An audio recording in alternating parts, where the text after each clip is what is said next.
Salam, 5-ci sinif Azərbaycan tarixindən 10-cu dərsimizə keçirik. Dərs 10. Atabəy Şəmsəddin Eldəniz. Böyük Səlcuq imperiyası sultanlıqlara və atabəyliklərə parçalanmışdı. Atabəylər Səlcuqlu şahzadələrin tərbiyəçiləri idi. Yalnız xüsusi istedadı və qabiliyyəti olan şəxslər bu vəzifəyə təyin edilirdi.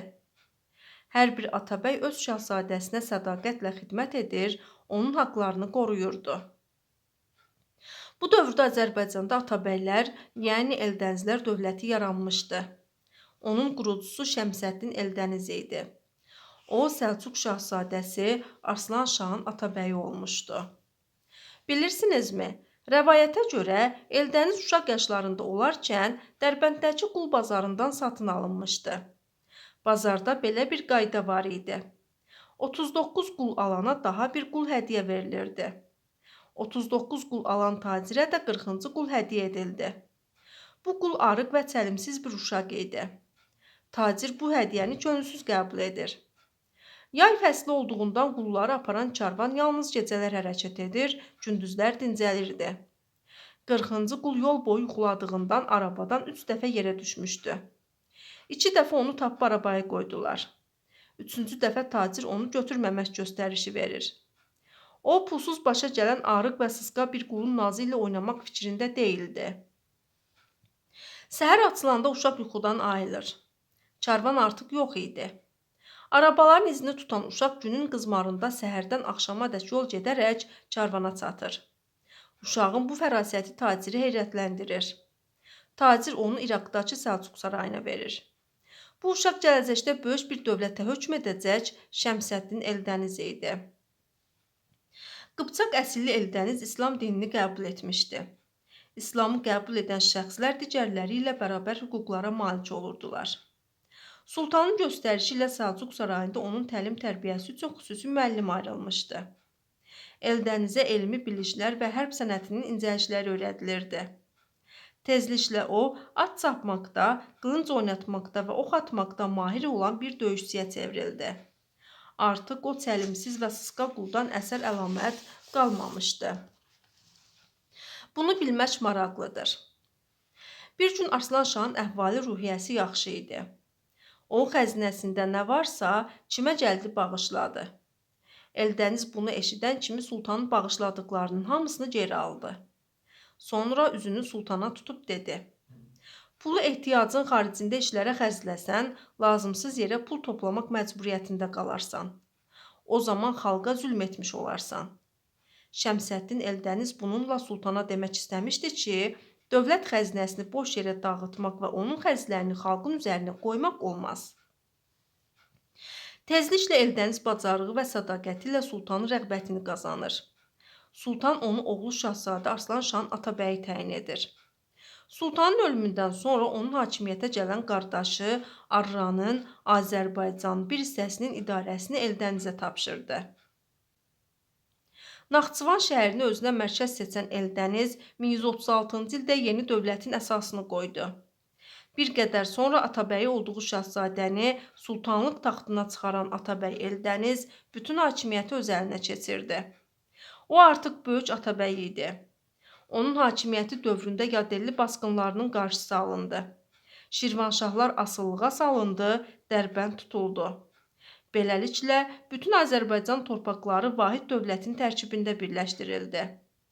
Eldəniz öz hakimiyyətini qonşu ərazilərə də yaydı. Keçmiş qul Dərbənddən İran körfəzinə qədər uzanan geniş ərazilərin hökmdarına çevrilmişdi. Onun şəxsiyyəti ilə bağlı maraqlı məlumatlar vardır. Ədalətli davranışına, qazandığı parlaq qələbələrə görə Eldənizə Şəmsəddin, yəni dinin günəşi ləqəbi verilmişdi. Atabəy zəhmətkeş və çalışqan idi. Ömrünün son 15 ilini at üstündə səfərlərdə keçirmiş, dövlətini bütün təhlükələrdən qorumuşdu. Verdiyi sözlərə sadiq olması ilə fərqlənən Atabəy ətrafına da sədaqətli və ləyaqətli adamları toplamışdı. İradəli və qətiyyətli idi. Bir qərar verirdisə, onu hökmən yerinə yetirirdi. Lakin səbirli və tədbirli olduğundan heç vaxt tələsik qərarlar vermirdi. Bu onun nüfuzunu daha da artırırdı. Güclü yaddaşa malik olması da Atabəyin üstün keyfiyyətlərindən idi. O heç bir hadisəni unutmur, özünə qarşı çıxanları da yadda saxlayırdı. Siyasi sabitlik iqtisadiyyatın yüksəlişinə səbəb oldu. Əhalinin güzəranı yaxşılaşdı. Ölkədə mədəniyyət də inkişaf etdi. Bu dövrdə məşhur şairlər, alimlər və memarlar yetişdi. Dahi şair Nizami Gəncəvinin yaradıcılığının xeyli hissəsi Atabəylər dövrünə təsadüf edir. Naxçıvan memarlıq məktəbinin əsasını qoyan memar Əcəmi Əbubəkir oğlu dövlətin ilk paytaxtı Naxçıvanda çoxsaylı memarlıq nümunələri yaratmışdır. Onların bəziləri dövrümüzə dək gəlib çatmışdır. Şəmsəddin Eldəniz oğlanlarına güclü dövlət miras qoymuşdu. Onun oğlanları dövləti daha da gücləndirdilər. Hətta kiçik oğlu Qızıl Arslan Sultan titulu qəbul etmişdi. Eldənizin nəvələri isə babalarının yolunu gedə bilmədilər. Dövlət zəiflədi və süqut etdi. Bəli, indi isə keçirik sual və tapşırıqlara. Dövlətləri zəiflədən və onların dağılmasına səbəb olan amilləri sadalayın. Ən əsas səbəblərdən biri daxili çəkişmələr və hakimiyyət uğrunda mübarizələrdir. Bu hallar dövlət daxilində birliyi pozur və idarə etməni çətinləşdirir. İqtisadi zəifləmə də mühüm rol oynayır. Çünki xalqın maddi vəziyyətinin pisləşməsi və dövlətin gəlirlərinin azalması dövlətin dayaqlarını sarsıdır.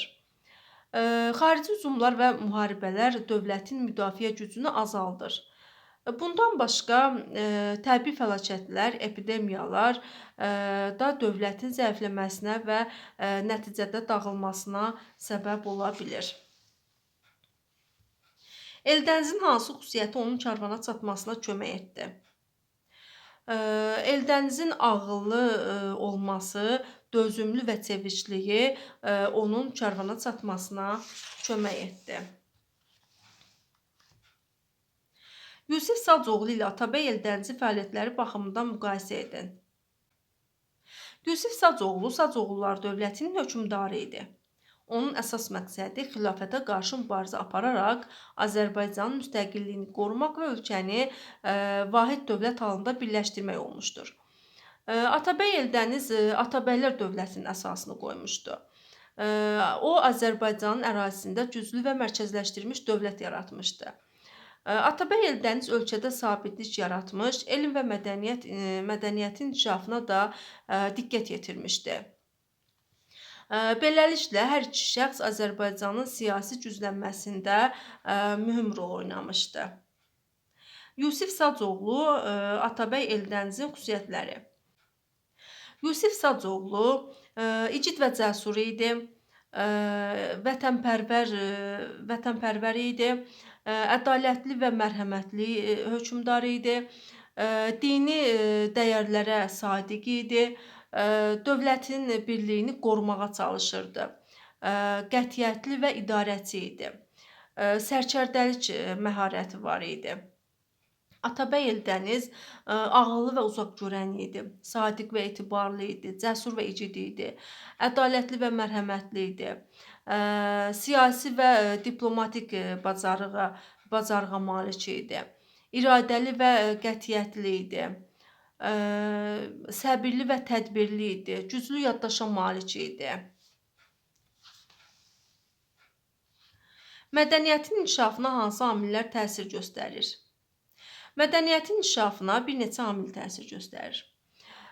Əgər ölkədə sülh və sabitlik olarsa, insanlar rahat yaşayar və mədəniyyət inkişaf edər. İqtisadiyyat güclü olanda dövlət muzey, teatr, kitabxana kimi yerlərə daha çox diqqət ayıra bilər. Təhsil və elm də çox vacibdir, çünki savadlı insanlar mədəniyyətin qorunmasına və yenilənməsinə kömək edir. Xalqın marağı və dövlətin qayğısı da bu sahənin inkişafını sürətləndirir. Bundan başqa xalqlarla əlaqələr və mənəvi dəyərlər də mədəniyyətin zənginləşməsinə təsir göstərir. Bəli, qalan tapşırıq da siz özünüz edəcəyiniz tapşırıqdır. 11-ci dərs öyrənmək üçün növbəti videoma baxa bilərsiniz. Kanalıma abunə olub bəyənməyi unutmayın. Hələlik.